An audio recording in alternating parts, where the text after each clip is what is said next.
찬송가 38장 함께 찬양하겠습니다. 찬송가 38장입니다.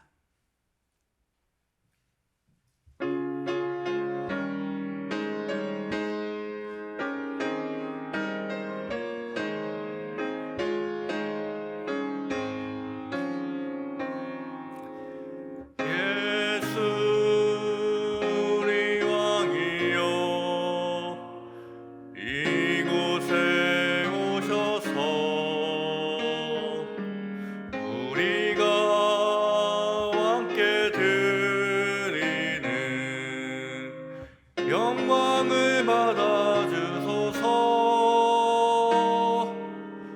우리는 주님의 백성, 주님은 우리 왕이라.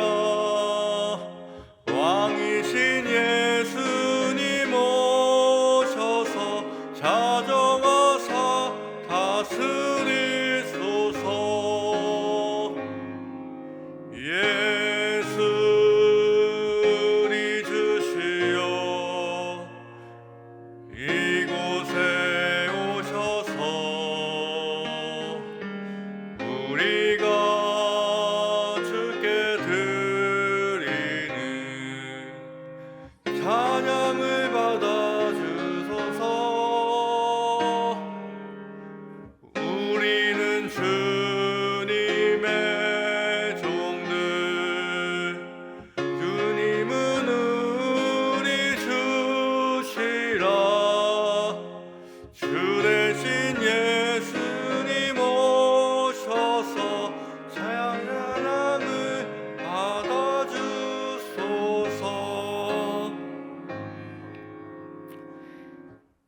이 시간 함께 기도하도록 하겠습니다. 어제까지 교육자 정책 세미나가 있었습니다. 한 해 동안 하나님께서 우리에게 맡겨주신 일들을 잘 점검하였고, 또한 하나님께서 내년 가운데 주실 은혜들을 또 계획하였습니다. 하나님께서 우리 교육자들과 우리 모든 승리교회에게 은혜 주셔서 내년 한 해도 하나님의 뜻을 이뤄가는 복된 교회가 될 수 있도록 함께 기도해 주셨으면 좋겠습니다. 두 번째로 기도하실 때는 선교 지체 주간으로 선교사님들을 위로하는 우정 공감이 계획되어 있고, 오늘은 또 금요기도회 시에 협력 선교사를 파송하는 아름다운 일이 우리 가운데 있습니다. 하나님의 선교에 아름답게 참여하는 우리 승리교회가 될 수 있도록 함께 기도하기 원합니다.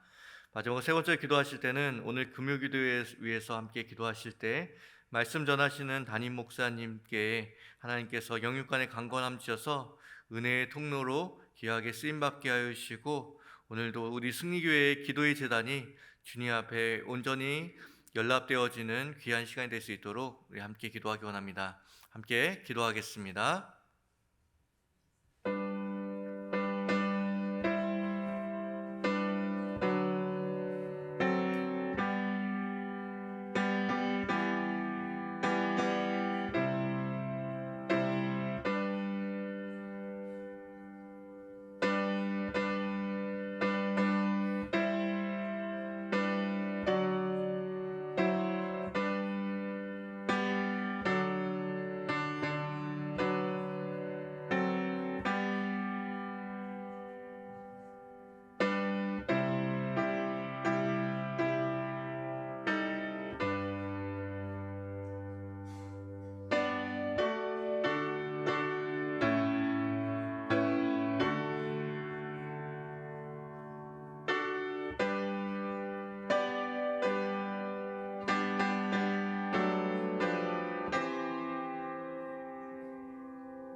참 좋으신 나의 하나님,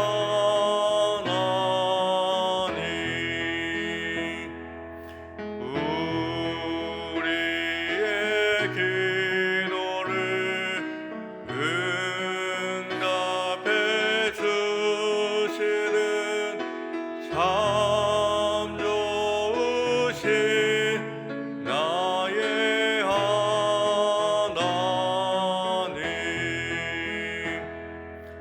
한없는 은혜를 우리에게 주시는 참 좋으신 우리 하나님.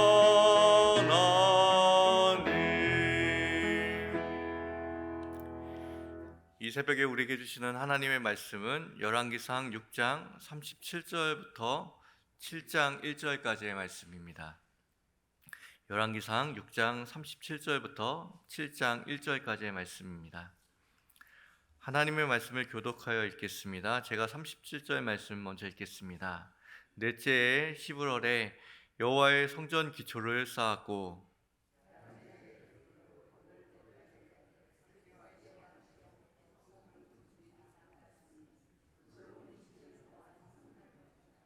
함께 읽겠습니다. 솔로몬이 자기의 왕궁을 30년 동안 건축하여 그 전부를 준공하니라. 아멘. 마천루의 저주라는 말이 있습니다. 어떤 한 경제학자가 한 100년 동안의 시간 동안 전 세계에 지어진 마천루들, 높은 고층 빌딩들을 조사해 보니 공교롭게도 이 마천루가 세워지는 그 나라마다 또 그 도시마다 매우 커다란 경제적인 위기가 닥쳤다라는 그 시기적인 부분들이 마저 들어가서 마천루의 저주라고 불렀다고 합니다. 우리 두바이에 있는 버즈 두바이라는 건물이 지어지자마자 이 두바이에 엄청난 경제적인 어려움이 있었습니다. 그리고 1931년에 미국에서 지금도 고층 빌딩의 대명사로 보여지는 엠파이어 스테이트 빌딩이 세워졌을 때도 그 전까지는 괜찮은데 그게 세워지고 나서 준공되자마자 또 뉴욕과 모든 미국에 경제 대공황이 오기도 했죠. 우리나라에 IMF를 시작하게 했던 건물도 있습니다. 이 말레이시아에 페트로스나스 타워라는 타워 고층 빌딩이 세워지고 나서 이 동아시아 경제가 좋아지지 않고 말레이시아 경제가 무너지기 시작하면서 우리나라에 이 외환 위기까지 일으키던 일들이 이런 고층 건물과 함께 연결되어 있기에 마천루의 저주다. 그래서 고층 건물을 짓는 것이 그 나라의 경제와 그 도시의 경제를 아주 어렵게 한다라는 뜻에서 마천루의 저주라는 이 경제학 가설이 있습니다. 사람들은 높은 건물을 지으려고 합니다. 왜 지으려고 할까요? 사람의 끝없는 욕망 때문이죠. 자신을 드러내고 우리나라가 얼마큼 경제적으로 부강한지를 보여주고 싶은 사람들의 끝없는 마음 때문입니다. 오늘날에만 그런 것이 아니라 과거에도 이 마천루와 같은 건물들이 많이 지어졌습니다. 콜로세움도 있을 것이고, 그리고 또한 피라미드, 그리고 만리장성 여러 건물들이 지어졌습니다. 근데 그 건물들의 앞에는 로마 황제의 콜로세움, 그리고 진시황의 만리장성, 그리고 파라오의 이 피라미드라고 말할 정도로 그 어떤 왕이 얼마나 위대했는지, 그의 힘이 얼마나 강력했는지를 보여주는 것이죠. 그래서 각 나라마다 랜드마크가 되어지는 건물들이 있습니다. 이스라엘은 어떤 건물이 랜드마크 같이 보여지는 건물이었을까요? 어느 곳에서도 잘 보일 수 있는 건축물 하나가 있었습니다. 그것이 솔로몬의 성전입니다. 예루살렘 성전으로도 불리지만 그것을 처음 지은 사람이 솔로몬이기에 솔로몬의 성전이라고도 우리에게 많이 불려지는 건물입니다. 이 건물은 이스라엘 전체에서 전체의 많은 사람들이 성지순례를 오고 또 절기를 지키러 올 때 가장 먼저 예루살렘에 인접했을 때 보이는 건물입니다.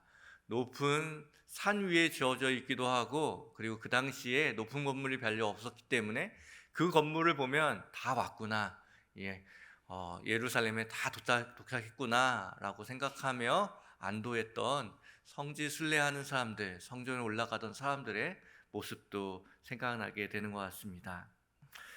이 솔로몬의 성전, 예루살렘 성전은 사실 솔로몬이 지을 것이 아닙니다. 왜냐하면 다윗의 왕의 평생의 소원이었거든요. 하나님을 위한 전을 짓고 싶다, 하나님이 거하시는 전을 꼭 짓고 싶다라는 마음을 가졌습니다. 자신은 다윗 궁에서 아주 호화롭게 또 편안하게 안전하게 살고 있는데 하나님의 언약궤가 장막 가운데 있으니 그의 마음이 불편했던 것이죠. 그는 하나님의 성전을 짓고 그곳에 하나님을 위한 아름다운 예배가 그곳에서 지어지기를 늘 생각했던 사람입니다. 자기가 다리를 쭉 뻗고 자고 있어도 자신의 마음 한 곳에는 저 차디찬 성막, 그 텐트 가운데 바람이 새어 들어오는 그 차가운 성막 가운데 있는 언약궤를 늘 기억했던 사람이죠. 그렇기에 자신의 마음과 자신의 집이 편한 것이 문제가 아니라 그 언약궤가 편했으면 좋겠다, 그 언약궤가 성전 안에 들어갔으면 좋겠다라는 마음을 가졌습니다. 그런데 우리는 다윗이 성전을 건축하지 못했다는 사실을 잘 아시죠? 하나님께서 그 성전 짓는 것을 허락하지 않으십니다. 사무엘하 7장 11절에서 13절 말씀을 우리 같이 한번 읽어보도록 하겠습니다.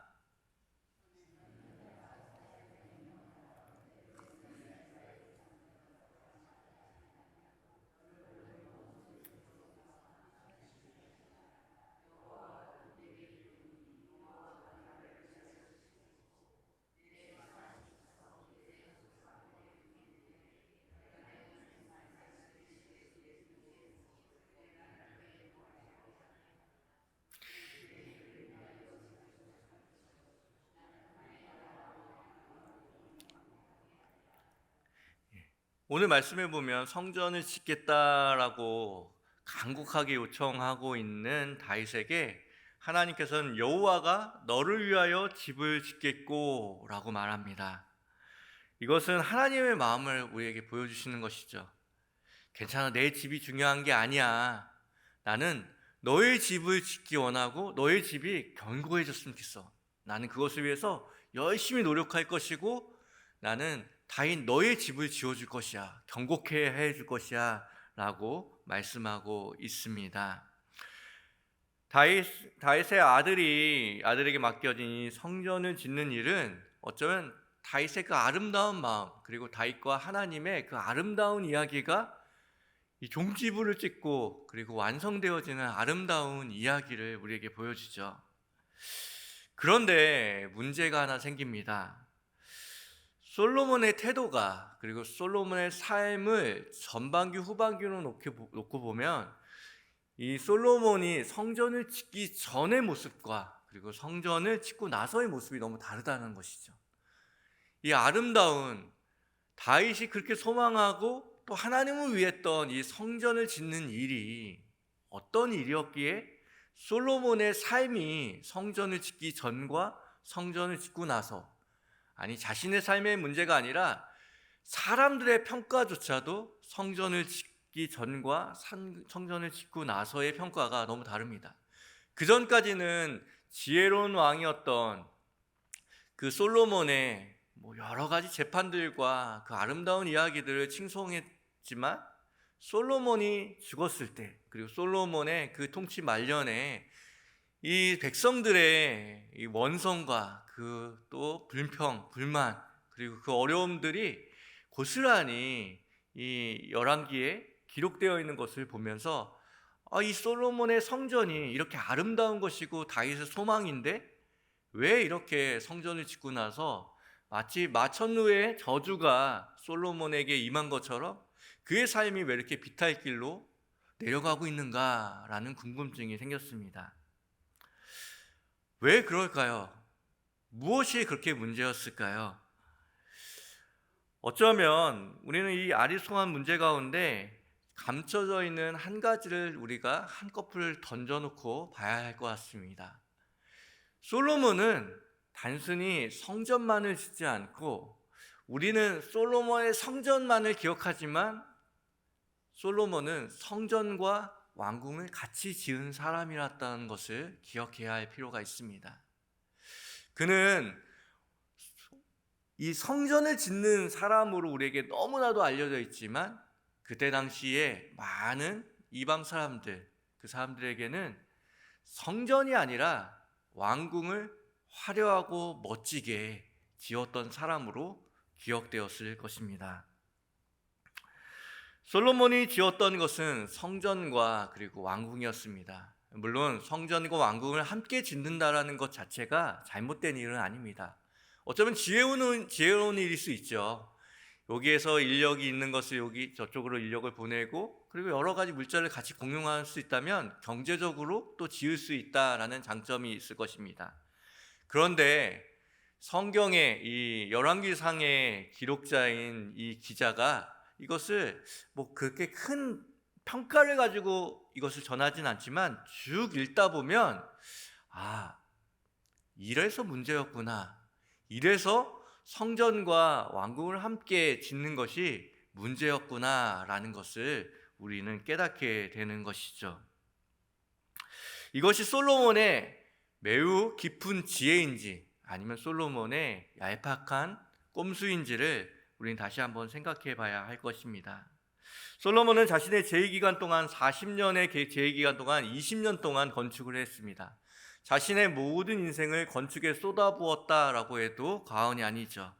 근데 성전을 짓는 데는 7년을 소비했지만 이 왕궁을 짓는 데는 13년이 걸렸습니다. 무려 2배 걸렸죠.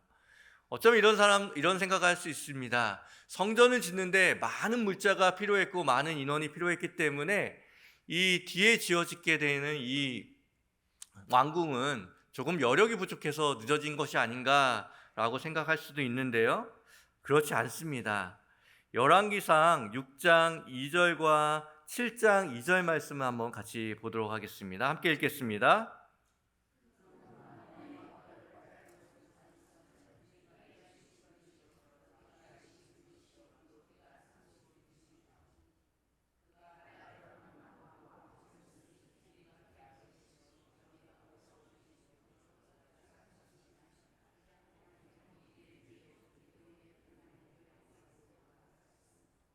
기간만 2배가 걸린 것이 아니라 성전의 크기 자체가 60, 20, 30규빗의 이 성전의 크기와 왕궁의 크기는 100규빗, 50규빗, 30규빗, 거의 배의 차이가 난다라는 것이죠. 규모면에서 봐도 이 성막보다 성전이 2배가 크고 성전보다 왕궁이 2배가 더 크다라는 것입니다.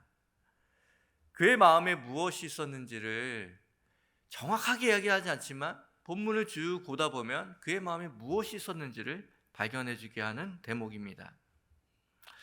솔로몬의 왕국은 이 다채로운 여러 가지 건물들이 함께 복합되어 있는 복합 담지와 같습니다. 레바논의 나무로 된 궁에서 그 안에는 많은 무기와 그리고 많은 물품들과 그리고 많은 사람들이 거주할 수 있는 장소였습니다. 그리고 길고 웅장한 주랑이 있었고, 솔로몬이 재판하던 곳으로 유명했던 보좌의 주랑도 있었고, 왕이 생활하던 솔로몬의 거처도 으리으리하게 들어섭니다.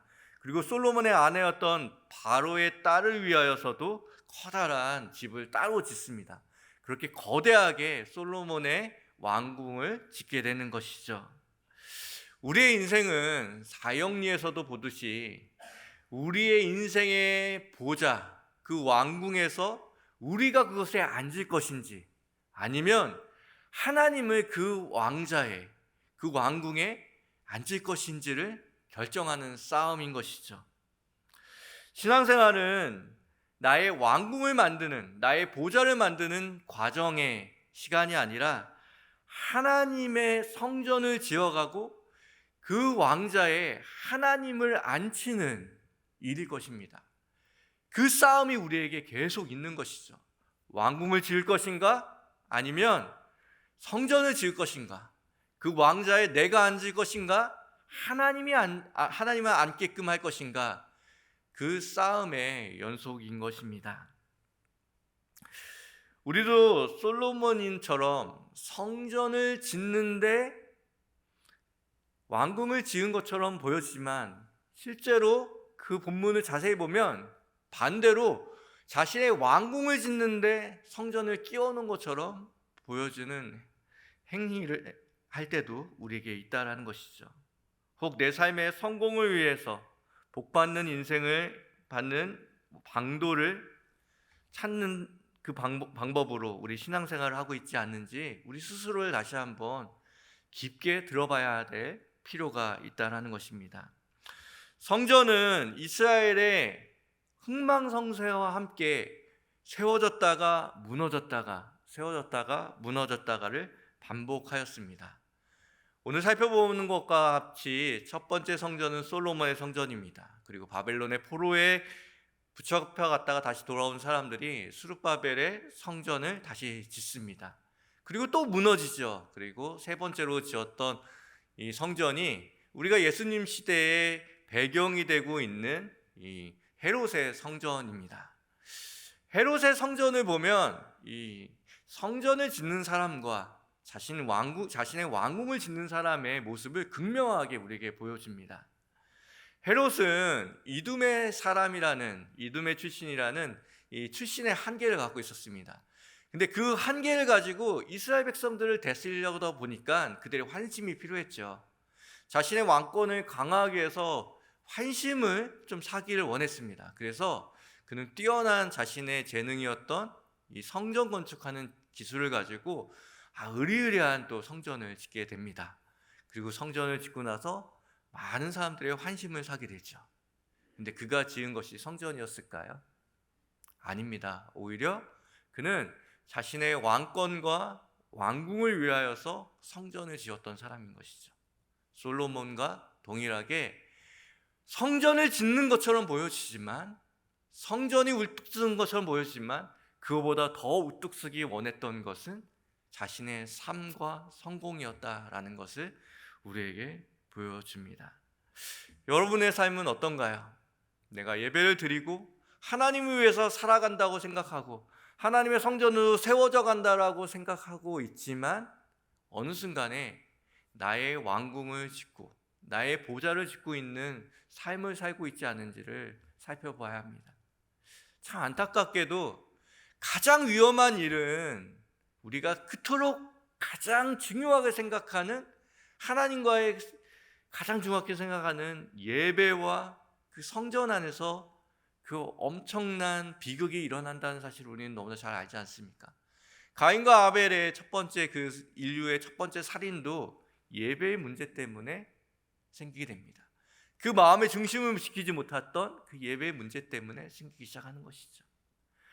우리가 그리스도인으로서 살아가면서 아름답게 살아간다라고, 그리고 그것을 갈망한다고 말하지만 사실 우리는 우리 마음 가운데 왕궁을 짓고 싶은 마음, 편안하고 안락하게 성전을 명분으로 나의 삶을 풍요롭게 하고 싶어하는 그 마음이 우리의 마음의 진심은 아닌지 늘 점검해 봐야 한다라고 오늘 열왕기 기자를 통하여서 우리에게 보여줍니다. 인생을 짓는다라는 것은 어쩌면 바둑과도 같습니다. 바둑은 집을 짓는 경기이죠. 그런데 그 집을 짓는 경기를 바둑알을 하나씩 두면서 바둑을 매우 잘 두는 사람, 아니면 어쩌면 이것을 사심없이 옆에서 훈수 두는 사람은 그 바둑의 알이 가는 그 바둑의 길이 보입니다. 꼼수를 부리면서 내가 지으려는 집처럼 안 보이게끔 한 수 한 수 놓는데, 그 고수가 보면 그 사람이 어떤 집을 지으려고 하는지 명확하게 보이죠. 그 사람이 왜 그곳에 돌을 놓는지를 정확하게 알 수 있는 것입니다. 우리가 왜 기도를 이 시점에서 하는지, 우리가 예배를 왜 이 시점에서 하는지, 내가 왜 하나님께 이 시점에서 간절하게 매달리는지는 내가 하나님의 성전으로 세워가는 그 주춧돌 같은 돌을 하나씩 하나씩 놓는 것이 아니라 그렇게 보이지만 나의 왕궁을 짓는 주춧돌로 그 바둑돌 하나하나를 놓고 있는 것은 아닌지 하나님은 아신다는 것이죠. 나 스스로 속인다고 할지라도, 옆에 있는 사람을 속인다고 할지라도 하나님은 아신다는 겁니다.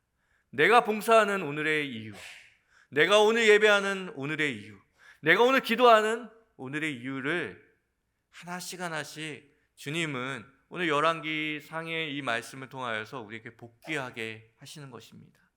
주님은 말씀하시는 것이죠. 네가 지금 성전을 짓고 있느냐, 왕궁을 짓고 있느냐 라고 우리에게 말씀하고 있습니다. 하나님은 우리의 인생이 우리가 지어가는 것처럼 보여지지만 결코 우리가 짓는 것이 아니라고 합니다. 우리가 짓는다라고 하지만 그것을 하나님이 짓게 하지 않으시면 짓는 모든 것이 허사이고, 우리가 지키려고 하지만 그 지키려고 하는 것이 주님이 지키지 않으시면 파수꾼의 그 수고로움이 모두가 다 헛수고라고 우리에게 말씀하고 있습니다. 마지막으로 성경은 우리에게 더 나은 삶이 무엇인지를 보여주는 것이죠. 두 배가 되는 큰 왕궁의 이야기는 열왕기상에 딱 12절만 기록되고 있습니다. 그렇기 때문에 우리는 솔로몬의 왕궁이라는 단어보다 솔로몬의 성전이라는 이야기가 더욱더 우리에게 익숙하죠. 하지만 반면에 반도 안 되는, 규모 면에서나 건축 기간에서 있어서 반도 안 되는 성전의 이야기는 95절이나 할애하고 있습니다. 하나님의 관심이 어디 있는지를 보여주는 것이죠. 소위 말해 분량도 안 되는 일에 열심을 내지 말고 분량되는 일에 집중하며 살아가라 라고 말씀하시는 성경의 웅변과 같은 이야기가 이 분량을 통하여서 우리에게 말씀하고 있습니다. 성전은 사실 내밀한 곳이고 거룩한 곳이기에 보여줄 수 없는 곳입니다. 이방의 사신들이 와도, 스바 여왕이 왔어도 성전 솔로몬의 왕궁의 으리으리함은 보고 갔겠지만 그들은 와서 이방의 뜰만 보고 갈 정도로 사실 성전은 내밀한 곳이죠. 그렇기에 우리의 인생을 봤을 때 저 사람이 성공한 인생이다, 저 사람 참 부러운 인생이라고 생각하는 그런 모든 인생은 사실 그 사람이 지어놓은 성전이 아닌 왕궁을 보고 말하는 경우가 많죠. 사람들 모두가 그렇습니다. 보여주는 것을 더 신경 쓰고 싶지, 사람들이 굳이 그 내부까지 들어오지 못하는 곳을 잘 짓고 싶은 사람은 없는 것이죠. 사람들은 그냥 외관만 보이는 성전을 보고, 그리고 그보다 더 2배나 크고 으리으리한 솔로몬의 왕궁을 보고 나서 놀라고 감탄했을 것입니다. 하지만 세상 사람들은 왕궁을 보고 놀랐지만 하나님은 성전을 보고 기뻐하셨다라는 사실을 기억해야 하는 것이죠. 솔로몬의 왕궁은 바벨론의 침공을 통하여서 완전히 무너지고 나서 더 이상 세워지지 않았습니다. 그 흔적을 더 이상 찾아볼 수 없는 것이죠. 하지만 하나님과 함께 지어가던 그 성전은 무너져도 다시 지어지고, 무너져도 다시 지어지고, 그리고 완전히 무너졌지만 성전 되어지시는 예수님의 그 육체로 이 땅 가운데 또 우리에게 그 성전으로 아직도 건재하고 있다는 사실을 우리에게 보여주는 것입니다. 하나님의 나라의 역사는 왕궁을 세워가는 역사가 아니라 성전을 세워가는 역사입니다. 주님은 다윗에게 너의 집을 견고케 할 것이다, 내가 세워줄 것이다 라고 약속했습니다. 그런데 솔로몬은 자신의 집을 더 견고하게 세우기 위해서 왕궁을 세우는 일에 자신의 인생을 쏟아붓게 되는 것이죠. 주님은 우리에게 동일하게 말씀하지 않으실까요? 너의 인생을, 너의 집을, 너의 가정을 내가 세워주겠다. 왜냐하면 너는 그 너의 왕궁을 짓는데 너의 삶을 소비할 사람이 아니라 성전이 되어가고 성전을 세우는데 전념해야 되는 사람이기 때문인 것이죠. 여러분은 어떤 인생을 살고 계십니까? 성전을 세워가는 인생을 살고 계십니까? 아니면 자신만의 왕궁을 세워가는 인생에 살고 있으십니까? 주님은 오늘 말씀을 통하여서 성전을 세워가는 인생으로 우리를 부르셨다 말씀하십니다. 여러분 인생 가운데 오늘의 하루의 삶도 내 왕궁을 견고하게 만드는 인생이 아니라, 그 하루가 아니라 하나님의 성전을 세워가시는 여러분의 복된 인생이 되시기를 주님으로 기원드립니다. 기도하겠습니다. 하나님, 오늘도 우리의 삶에 치열하게 벌어지는 성전을 짓는 일과 왕궁을 짓는 일 가운데 하나님의 선택을 하게 하여 주시는 귀한 역사가 우리에게 있기 원합니다. 우리가 오늘 하는 모든 일들이 그 성전을 지어가는 일에 초석이 되어지길 소망합니다. 우리가 하는 기도와 우리가 하는 예배와 우리가 하나님 앞에 나오는 모든 일들이 주님의 성전으로 지어져가는 우리의 삶을 말해주는 시간이 되길 소망합니다. 오늘도 함께하여 주시고 인도하여 주셔서 우리를 성전을 이끌어 가시는 하나님을 발견하는 하루가 되게 하여 주시옵소서. 지금은 우리 구주 예수 그리스도의 은혜와 하나님의 사랑과 성령님의 교통하심이 오늘도 성전을 지어가며 하나님 앞에 겸손히 그분의 나라를 만들어가는 우리의 인생과 우리 승리교회와 세계 열방 가운데 이제로부터 영원까지 함께 하시기를 간절히 축원하옵나이다.